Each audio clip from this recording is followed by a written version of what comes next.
सूर्य देव और माता संज्ञा के मन में ये विचार तक नहीं आया कि माता छाया के हृदय को कितनी पीड़ा हो रही होगी। फिर तो वो वहीं पीड़ा के घूंटों का पान करने पर विवश रह गई होंगी, क्योंकि सूर्यदेव ने तो अब तनिक भी माता छाया का सुध नहीं लिया होगा, अस्वीकार कर चुके होंगे उनके अस्तित्व को ही। किंतु फिर सूर्यदेव ने क्या किया लंकेश? जब माता संध्या ने उनके साथ चलने में असमर्थता जताई, क्या उन्होंने पुनः माता छाया को ही स्वीकार कर लिया? नहीं गणेश जी, अपितु उन्होंने तो वो कृत्य किया जिसकी किसी ने भी कल्पना भी नहीं की थी।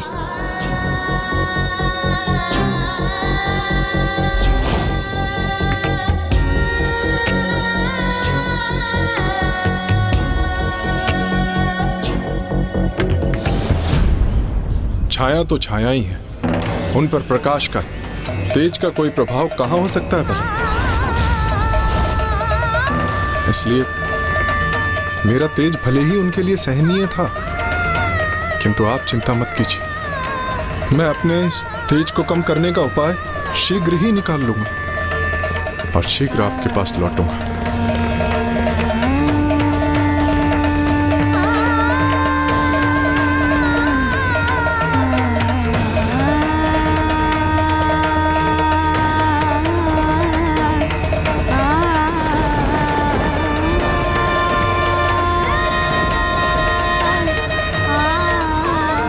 स्वामी ने क्षण भर में मुझे भुला दिया।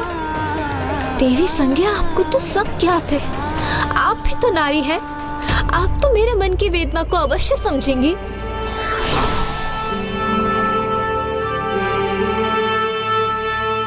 एक वो है जिनके लिए इतना सब किया और दूसरे वो जिनके लिए अपना सर्वस्व न्यौछावर कर दिया। दोनों ऐसे मुंह फेर के चले गए जैसे इस छाया का कोई अस्तित्व ही नहीं है। वर्षों से उनके समर्पण, उनका प्रेम, उनकी सेवा क्षण भर में भुला दी गई और वो वहीं अकेली ही स्थित रह गई। और वहीं दूसरी ओर सूर्यदेव अपनी पत्नी देवी संज्ञा के साथ पाने का इच्छुक थे, इसलिए वो अपने ससुर देवशिल्पी विश्वकर्मा जी के पास गए और उन्होंने मदद की गुहार लगाई। हे देवशिल्पी विश्वकर्मा जी, आप कोई ऐसा उपाय कीजिए जिससे मेरा अपार तेज क्षीण होकर मेरी पत्नी के लिए सहने योग्य हो जाए और मुझे उनका साथ पुनः प्राप्त हो।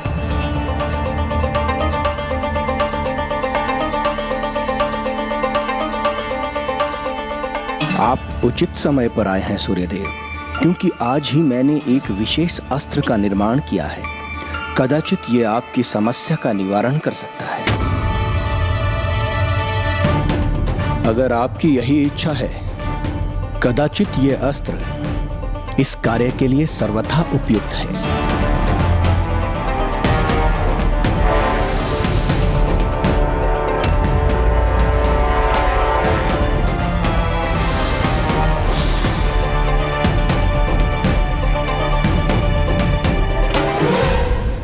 और इस प्रकार विश्वकर्मा जी उस नवीन अस्त्र से सूर्यदेव के तेज को काटकर कम करते चले गए और जो अस्त्र सूर्य के तेज से निर्मित हुए उन्हें देवताओं ने प्राप्त किया, जैसे कि गदा कुबेर जी को, वरुण फांस वरुण देव को, शूल रूपी वायु अस्त्र वायुदेव को, बाण रूपी अग्नि अस्त्र अग्निदेव को प्राप्त हुए और महादेव को त्रिशूल और विष्णुदेव को चक्र की प्राप्ति हुई। अद्भुत! अर्थात देवताओं के सभी अस्त्र सूर्यदेव के तेज से ही निर्मित है। किंतु फिर माता छाया के साथ क्या हुआ? अपने अतिरिक्त तेज को विलक कर सूर्यदेव पुनः देवी संज्ञा के निकट पहुंचे, किंतु वहां देवी संज्ञा से भी अधिक आतुरता से देवी छाया उनकी प्रतीक्षा में थी और उनकी आशा थी कि सूर्यदेव लौट कर आएंगे और उन्हें अपने साथ वापस लेकर जाएंगे।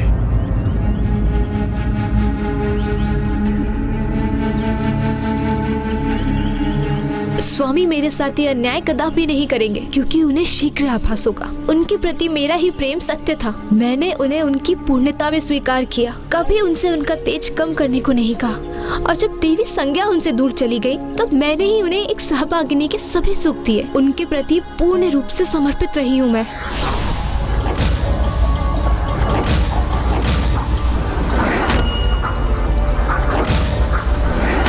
नहीं स्वामी, ये आपने क्यों किया? अपना सुंदर और दिव्य तेज खो दिया।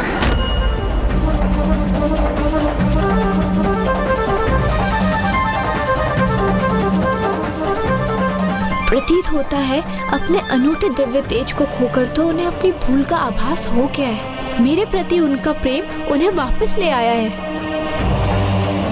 भले ही मैं सत्य नहीं, किंतु सत्य में मैं भी आपसे अत्यधिक ही, उनसे सर्वाधिक प्रेम करती हूँ स्वामी।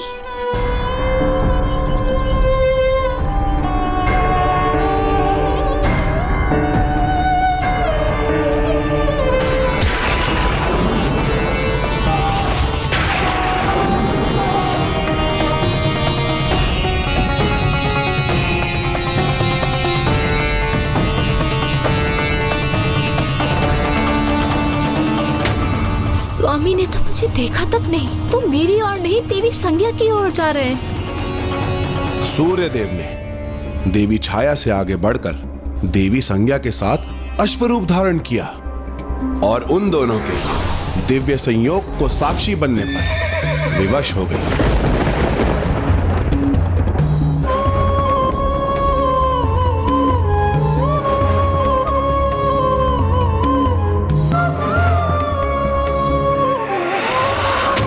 अश्वरूप में उनके दिव्य संयोग से दो जुड़वा भ्राताओं अश्विनी कुमारों का जन्म हुआ। उनकी सुंदरता की ख्याति पूरे ब्रह्मांड में फैल गई थी और जिन्हें भविष्य में देव चिकित्सक होने की उपाधि भी प्राप्त हुई और 33 कोटि सर्वोच्च देवताओं के भाग भी बने।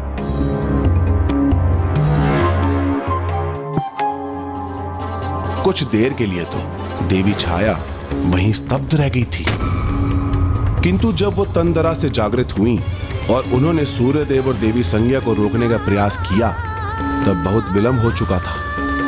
स्वामी,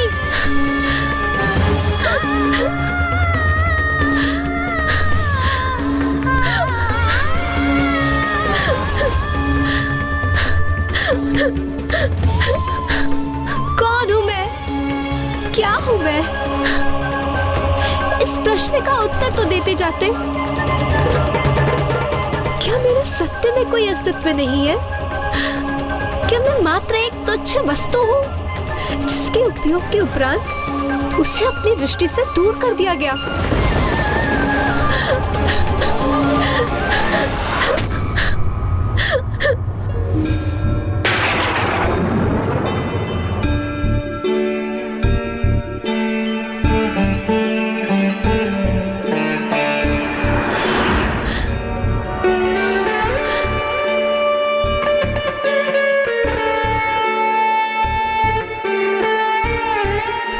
तेज का क्या लाभ जो किसी के प्रेम की सत्यता को समझ ना सके?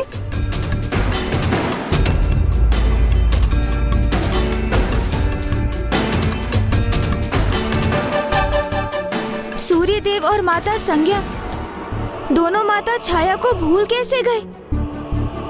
क्योंकि माता छाया ने तो माता संज्ञा के आदेश का पालन करते हुए वर्षों सूर्यदेव की सेवा की, उनकी संतानों का ध्यान रखा, किंतु फिर भी उन दोनों को माता छाया का स्मरण तक ना रहा। देवी छाया देवी संज्ञा की ही प्रतिछाया थी, किंतु यह किसे ज्ञात रहता है कि उसकी छाया उसके पीछे चल भी रही है या नहीं?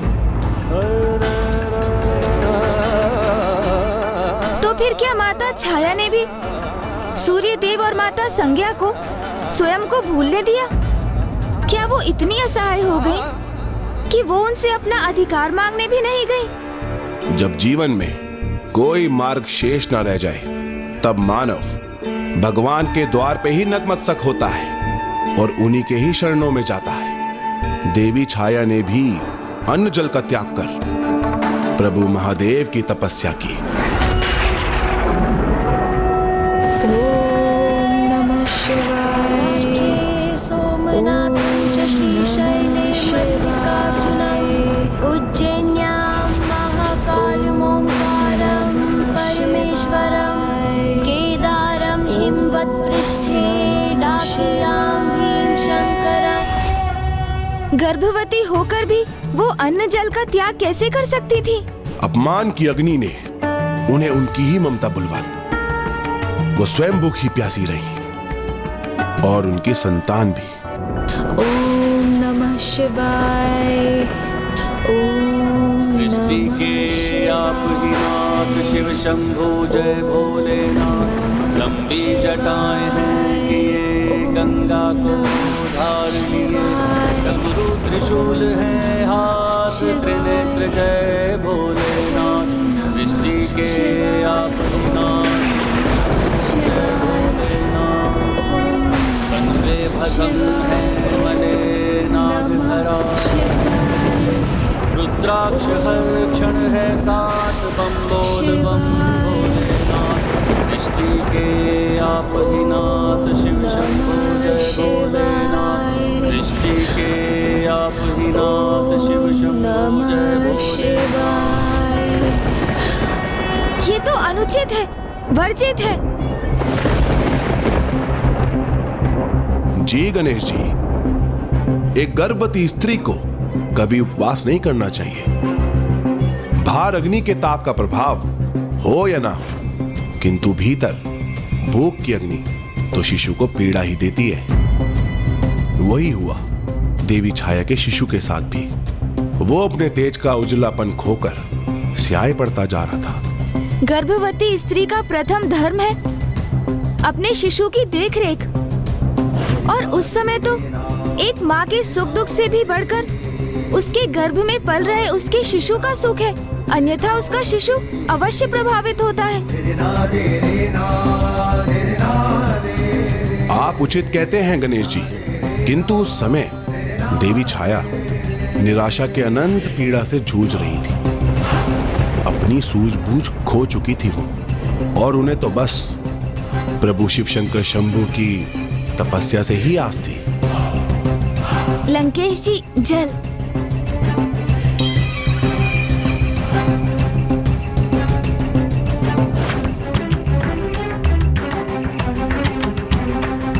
इन लंकेश को इतने समय से जल दे रहा हूँ, किंतु इन पर तो जैसे कोई प्रभाव ही नहीं हो रहा है। शीघ्र लघु शंका का अनुभव हो लंकेश को, और फिर उसे मिटाने के लिए लंकेश पिताश्री की आत्मलिंग को यहीं भारत भूमि में ही कहीं रखने पर विवश हो जाएं, और प्रभु लंका पहुंचने के स्थान पर यहीं स्थापित हो जाएं।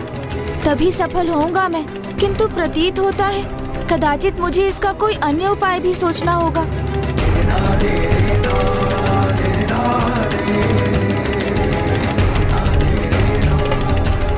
अब क्या विचार कर रहे हैं शिवनंदन?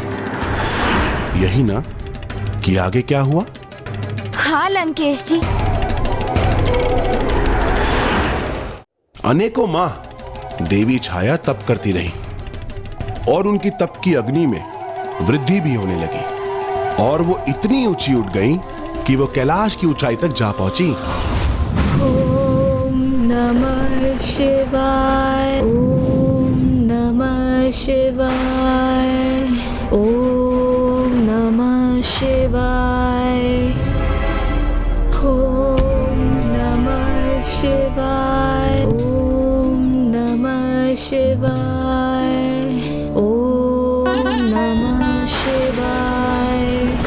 ओम नमः शिवाय। ओम नमः शिवाय। ओम नमः शिवाय।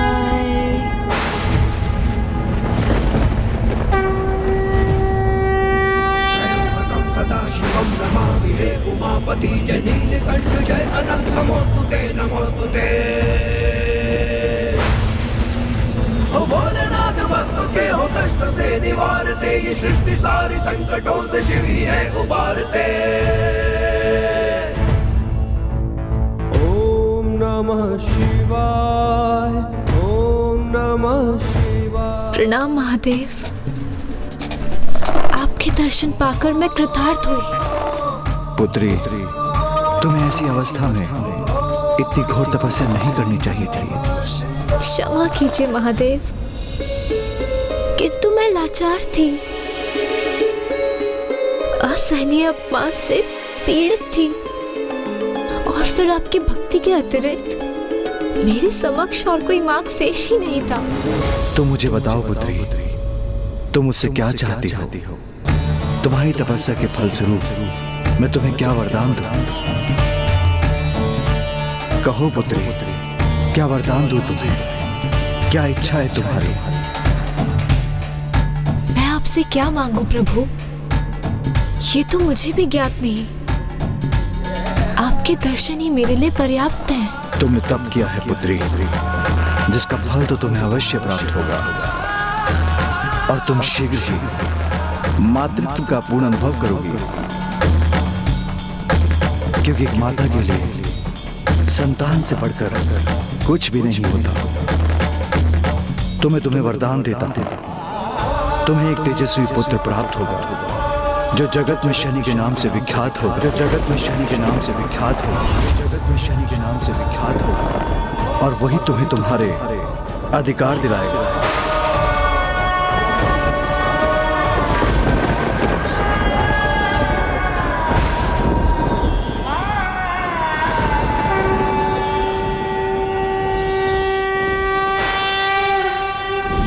उनके जन्म के पूर्व ही शनिदेव को तेजस्वी होने का वरदान दे दिया प्रभु ने।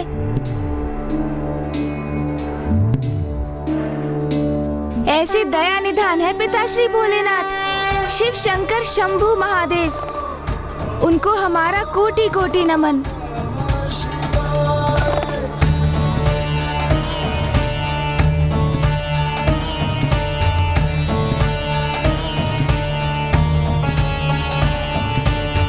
महादेव, हम आपकी अनंत अपार महिमा की करबद्ध होकर वंदना करते हैं।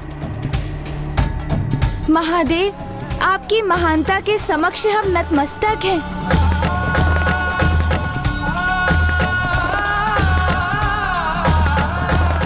महादेव शिव शंकर शंभू की जय। महादेव शिव शंकर शंभू की जय।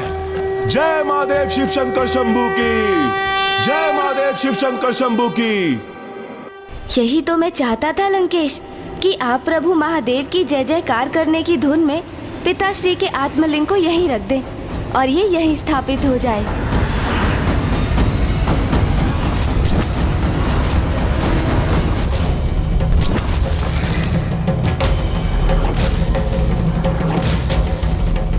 ये मैं क्या करने जा रहा था? कहीं गणेश जी मुझसे यही कराने के इच्छुक तो नहीं है? दशानन लंकेश जी, ये क्या करने जा रहे थे आप? तनिक सचेत रहिए। इतने समय से इतना कष्ट सहकर आपने प्रभु के आत्मलिंग को प्राप्त किया, जिन्हें एक छोटी सी भूल से खो देते आप। लीजिए, ये जल ग्रहण कीजिए और अब भविष्य में सर्वथा सावधान रहिए। लीजिए, लीजिए, जल ग्रहण कीजिए।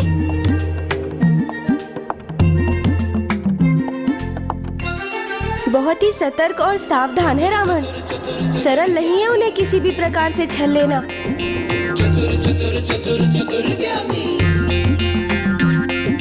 अब शीघ्र मुझे बताइए लंकेश जी, कि शनिदेव का जन्म कब और कहाँ हुआ? वहीं महादेव शिव शंकर शंभू के वहां से प्रस्थान होते ही देवी छाया को प्रसव पीड़ा हुई। शनिदेव के जन्म से पूर्व ही उन पर जीवन का संकट उत्पन्न हो गया और ऐसे समय में उन्हें बचाने वाला कोई नहीं था। कोई साथ था तो मात्र उनका शिशु, जो स्वयं उनके गर्भ में था।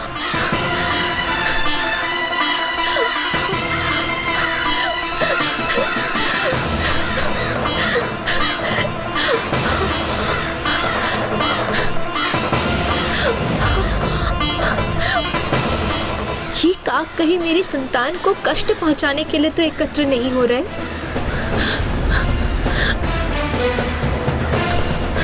मुझे इस जलाशय में आश्रय लेना चाहिए।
जल निमग्न होने से अपनी माता की रक्षा कर शनिदेव ने तो जन्म लेते ही अपने अद्भुत पराक्रम का परिचय दिया।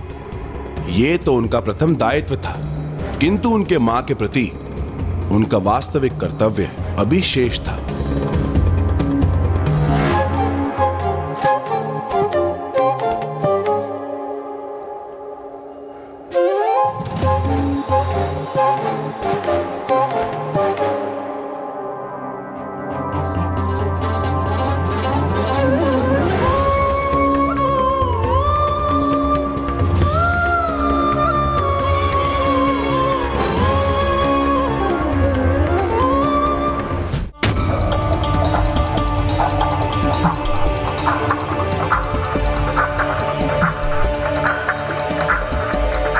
माता, अब आपके इस रुदन का कोई औचित्य नहीं है, क्योंकि अब आपका ये पुत्र शनि इस संसार में प्रकट हो चुका है।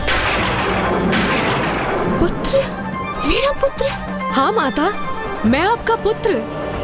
अब आपके सारे दर्द और कष्ट दूर कर दूंगा।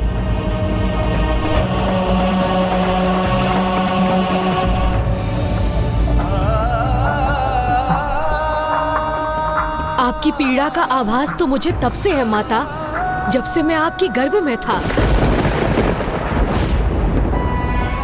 मैंने तभी से आपके प्रत्येक कष्ट का अनुभव किया है।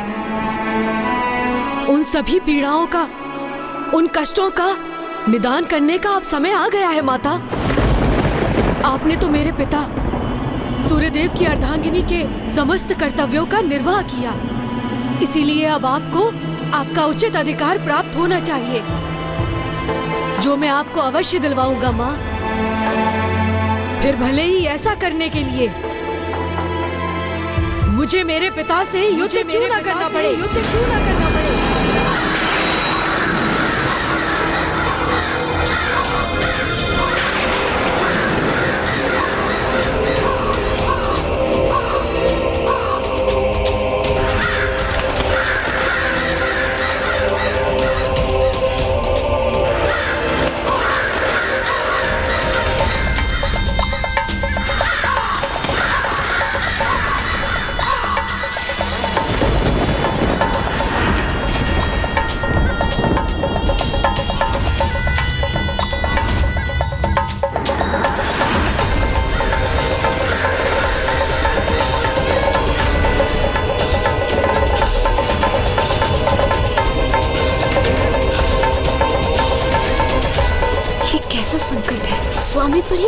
अंधकारी छाया का प्रभाव छा रहा है।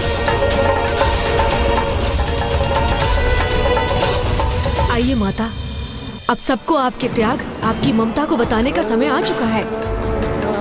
आपके सुकर्म, ममता, करुणा, सेवा के फल स्वरूप आपके उचित अधिकार प्राप्त करने का अब समय आ गया है।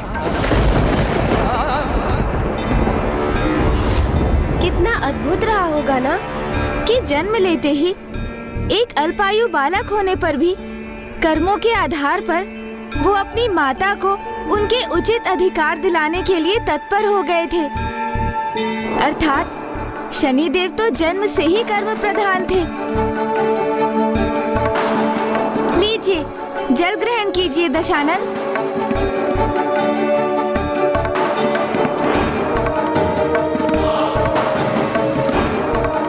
ऐसे निष्ठावान और कर्मठ पुत्र ने अपनी माँ को उनका अधिकार दिलाने में तो लेश मात्र भी कमी नहीं छोड़ी होगी। हाँ शिवनंदन, इधर बालक शनि ने उसी प्रयोजन से सूर्य लोक के लिए प्रस्थान किया। आइए माता।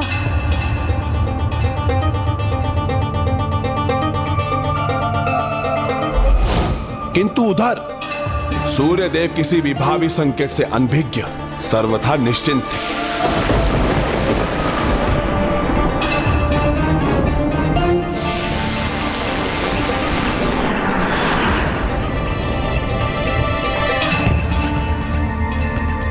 स्वामी अत्यंत प्रसन्न चित्त हैं आज, किंतु मुझे किसी अनिष्ट का आभास क्यों हो रहा है, जैसे कोई छाया उन पर छाने वाली है।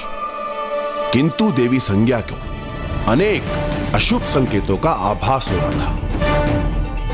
सूर्यदेव अपने पुत्र यम के अष्टदिक्पाल पद पर स्थापित करने एवं यमलोक के स्वामी बनने के कारण अति आनंदित थे। उन्होंने एक भव्य उत्सव का आयोजन किया था, जिसमें देवराज इंद्र और बाकी सभी देवताओं के स्वागत में व्यस्त थे।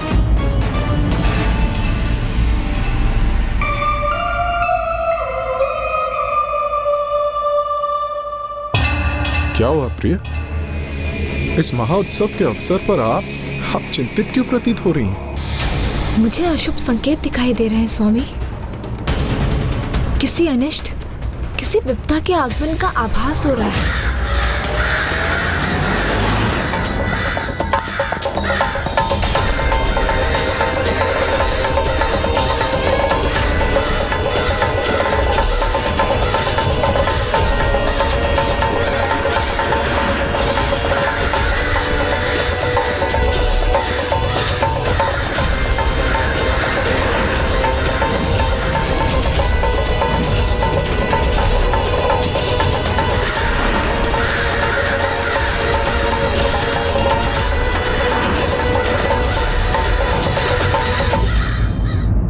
व्यर्थ चिंता कर रही हैं देवी। अग्निदेव है यहाँ, जिनका अग्नि अस्त्र बड़ी से बड़ी विपदा को भी जलाकर राख कर सकता है। वायुदेव है, जो बवंडर का रूप धारण कर बड़ी से बड़ी विपदा को भी उड़ाकर दूर करने में सक्षम है। वरुण देव, जो अपने जल में समाहित कर किसी भी विपदा को भस्म कर सकते हैं। और स्वयं इंद्रदेव भी तो है, जिनके वज्र के समक्ष कोई भी विपदा टिक नहीं सकती। और मैं भी तो हूं, मैं अपने प्रचंड तेज से किसी भी विपदा को मिटाने में सामर्थ्य हूं। इसीलिए आप अपनी चिंता त्याग दीजिए।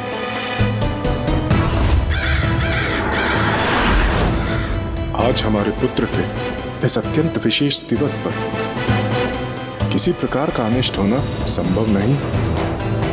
ये जो आपके अशुभ संकेत हैं, ये सत्य नहीं है, मात्र भ्रम है आपका।